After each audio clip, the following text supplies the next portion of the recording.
retrouvons aujourd'hui pour débattre des orientations budgétaires pour l'année 2026, dans un contexte une nouvelle fois marqué par les incertitudes et les contraintes inédites. Une fois encore, l'État porte atteinte aux moyens et à l'autonomie fiscale de notre collectivité.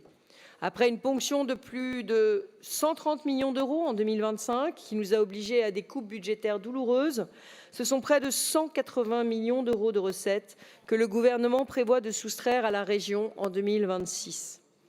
Des recettes fiscales qui nous sont dues, pas des dotations de l'État. Et c'est sans compter la perte de 88 millions d'euros de TICPE d'Île-de-France Mobilité, qui n'est toujours pas compensée. Et des recettes de TVA qui s'annoncent très décevantes en 2025. Alors oui, mes chers collègues, je vous le dis très fermement, cette nouvelle ponction massive est non seulement contre-productive, mais elle est surtout profondément injuste.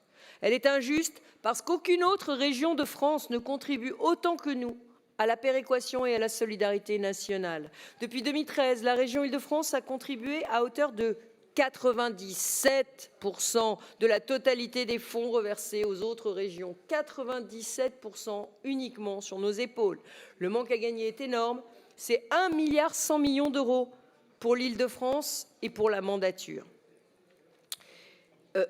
C'est 1 milliard d'euros pour l'Île-de-France chaque année sur la mandature. Cette ponction est injuste. Parce que, comme le reconnaît la Chambre régionale des comptes dans son rapport que nous examinerons tout à l'heure, nous sommes la région qui, du coup, perçoit le moins de recettes par habitant.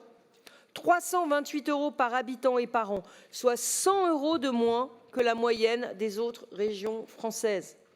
La péréquation, moi je suis favorable à la péréquation, mais la péréquation, ça devrait être nous prendre tout ce qui est au-dessus de la moyenne nationale. Aujourd'hui, on nous confisque bien davantage. On nous met 100 € en dessous de la moyenne des autres régions. Cette péréquation est injuste parce que nous sommes l'une des régions les mieux gérées de France et qu'au lieu de nous récompenser, l'État nous pénalise et ruine notre trajectoire ambitieuse d'investissement. Je rappelle quelques chiffres.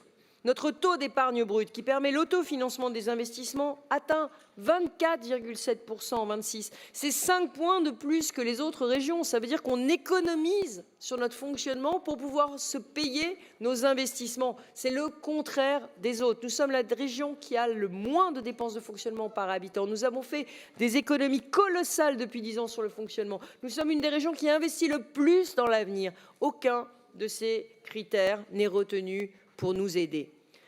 Notre capacité de désendettement s'établit à 6,1 années à fin 2024. Elle est meilleure que lorsque nous avons récupéré la gestion de la collectivité. Eh bien, figurez-vous qu'on nous le reproche. On nous dit « Ah bah finalement, vous n'êtes pas tellement endetté, donc on peut vous prélever ». Mais vous vous rendez compte de ce que ça veut dire ? Ça veut dire transfert de dette sur les collectivités les mieux gérées. Et c'est ce que l'État, à travers le discours du Premier ministre, a dit aux départements. Les départements les mieux gérés auront le DILICO cette année. Les départements qui sont en difficulté financière ne l'auront pas. Ah ben alors ça veut dire que quand on gère mal, on n'est pas prélevé. Quand on gère bien, on est ponctionné.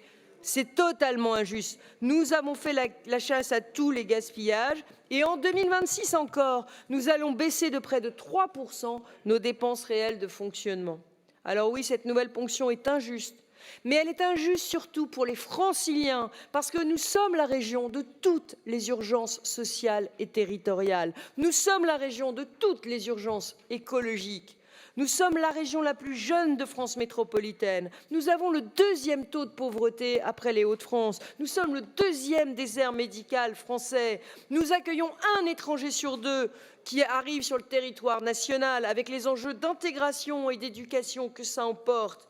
Nous sommes aussi la région qui a toutes les charges de centralité. Aucune autre région ne dépense 30% de son budget en transport. Et sur nos rails circulent tous les TER, les rails que nous entretenons. Nous accueillons 30% des étudiants en France, des étudiants de France, 30% d'étudiants, alors que nous ne sommes que 20% de la population, des étudiants qui repartiront ensuite dans leur région d'origine. Eh bien, c'est nous qui les accueillons avec le CPER, Université Recherche.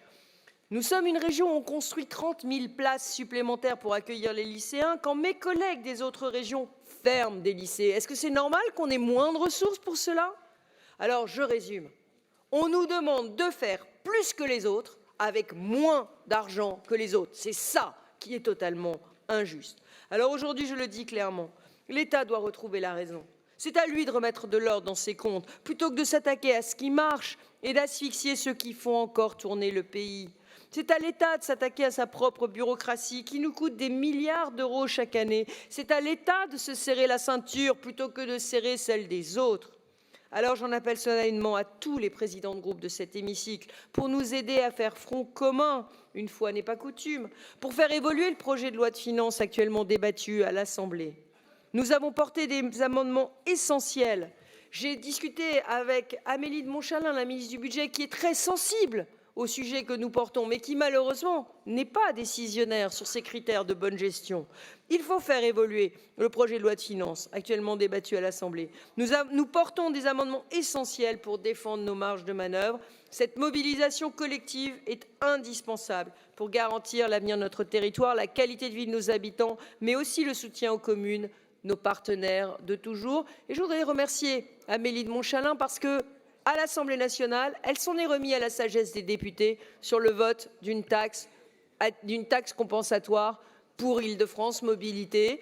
Et donc, ça veut dire qu'elle a conscience que nous avons besoin de ces financements, même si pour l'instant on n'arrive pas à trouver le véhicule, puisque la gauche a voté une taxe totalement irréaliste sur l'essence des jets privés. Je rappelle que les jets privés sont très mobiles et que s'il y a une taxe de 100 millions sur l'essence des jets privés, ils iront faire leur plein d'essence en Belgique. Et que donc, les 100 millions... Mais non, mais vous ne pouvez pas voter des recettes fictives. Non, mais vous ne pouvez pas voter des recettes fictives. Des recettes fictives pour IDFM, c'est... Eh bien, si, on avait proposé la TICPE, de garder la TICPE comme nous l'avons eu depuis 10 ans et de négocier à Bruxelles ce maintien. Ben oui, pardon. Moi, je ne veux pas de recettes fictives, je ne veux pas de recettes fantômes. Ceci étant posé, et je remercie d'ailleurs M. Coquerel, président de la Commission des finances, qui avait compris l'enjeu et qui était favorable au maintien de la TICPE à Île-de-France Mobilité. Alors, ceci étant posé, et parce que nous sommes responsables et parce que nous sommes bien gérés, nous allons, encore une fois, trouver les moyens pour continuer d'agir au maximum autour des grandes priorités qui sont les nôtres depuis 10 ans. Nos grandes priorités, vous les connaissez. La transition écologique et la décarbonation de notre territoire, tout d'abord, qui demeure un objectif central avec un investissement historique de 4,3 milliards d'euros sur 2023-2027 pour les transports publics franciliens notamment.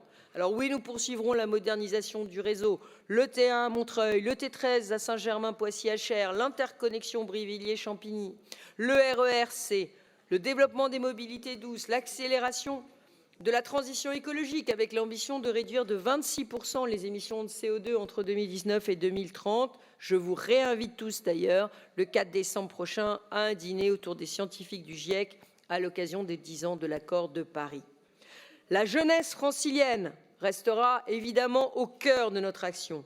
En 2026, le budget lycée gardera sa place de premier budget régional. C'est historique, avec un montant jamais atteint d'1,9 milliard d'euros, ce qui nous permettra de poursuivre le plan d'urgence et de rénovation des lycées, qui a déjà permis de transformer plus de 350 lycées depuis 2016. 2 lycéens sur 3 étudient aujourd'hui dans un établissement public neuf ou rénové. C'est près de 300 000 élèves. Nous continuerons également à soutenir les familles à travers nos aides à la restauration scolaire et dans le cadre de la base. Nous amplifierons enfin notre combat contre les fractures territoriales et sociales. Et je le dis, la région sanctuarisera ses aides à la ruralité au travers d'une feuille de route renouvelée. Nous réinvestirons dans le logement, les copropriétés dégradées, la rénovation urbaine. Nous favoriserons l'accès à la culture, au sport et à la santé pour tous, notamment dans les territoires les plus isolés. Je précise que sur ce dernier point de la santé, nous poursuivons notre bras de fer avec l'État pour qu'il tienne sa parole sur la compensation des places d'infirmiers que nous avons ouvertes. Il est inadmissible que l'État se défausse de ses engagements alors même que les besoins de formation et de soins n'ont jamais été aussi criants en Île-de-France. La protection des Franciliens, n'en déplaise à une certaine gauche, demeurera un impératif catégorique, tant qu'il nous sera possible de le faire, bien sûr, puisque je rappelle que les communistes et les Verts ont attaqué en justice le bouclier de sécurité aux grandes dames des communes franciliennes, y compris les 17 communes communistes bénéficiaires du dit bouclier. Ben oui, il ne faut pas faire le contraire de ce qu'on dit ou dire le contraire de ce qu'on fait. Nous poursuivrons la modernisation des équipements des polices municipales, le soutien à la vidéoprotection et le renforcement des brigades régionales de sécurité dans les lycées.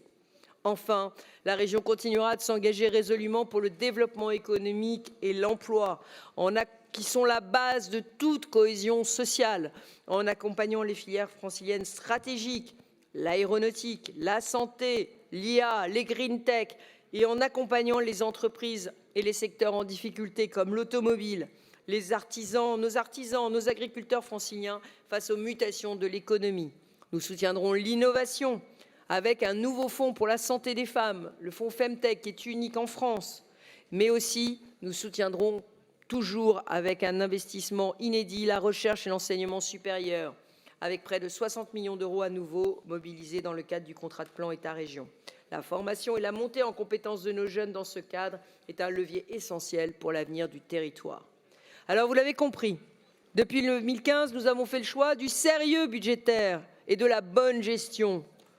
On le verra d'ailleurs sur le bilan que nous ferons tout à l'heure de la gestion des fonds européens, avec près de 100% des fonds européens dépensés, alors qu'avant nous avions des dizaines de millions de fonds européens qui étaient perdus par la précédente majorité avec des dégagements d'office et avec de la mauvaise gestion des fonds.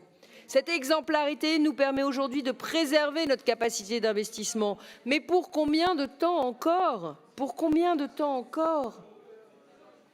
Mes chers collègues, au-delà des chiffres, ces orientations budgétaires doivent être l'occasion de rappeler à la France entière que la région Île-de-France est un pôle de stabilité, mais aussi le moteur de la France, un moteur dont la France a besoin. Nous sommes aussi les pionniers, les inspirateurs dans la réduction des fractures et dans la transition écologique. Alors plus que jamais, nous nous battrons pour ne pas devenir un simple supplétif de l'État. Bien au contraire, puisque nous proposerons de voter tout à l'heure une motion reprenant les travaux de la commission Vigier visant à réaffirmer la nécessité d'un acte fort de décentralisation, d'autonomie financière des collectivités locales et pour faire aboutir le droit à la différenciation. Mais je vous le dis, mes chers collègues, ce n'est qu'un premier pas, car face à l'impuissance d'un État qui tire à hue et à dia, je ne vois que dans la transformation de la République en République vraiment fédérale, l'espoir d'un vrai redressement du pays. Je vous remercie.